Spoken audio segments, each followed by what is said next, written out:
बुढीलाई चाहिँ मैले रोडमा चाहिँ स्कुटी सिकाउँदैछु। गाउँमा त हाक्नलाई कन्फिडेन्ट भइसकेको छ, तर यो रोडमा चाहिँ अलिक कन्फिडेन्ट नभएको कारणले यो रोडमा बानी गर्नको लागि पनि लिएर स्कुटी चलिसकेको छ। देख्न सक्नुहुन्छ तपाईँहरू।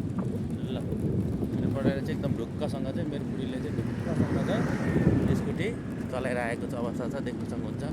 डर लाग्दैन नि? रोडमा पनि पर्फेक्ट हुनु पऱ्यो नि त, गाउँमा मात्रै भएर भएन, रोडमा पर्फेक्ट हुनु पऱ्यो। धेरै वर्षपछि मेरो बुढीको इच्छा आकाङ्क्षा पुरा गर्दैछु। सिकेर पर्फेक्ट भएपछि मलाई पनि रोडमा लिएर हिँड्न कन्फिडेन्ट हुन्छन्। त्यसपछि म छोडेर हिँड्छु।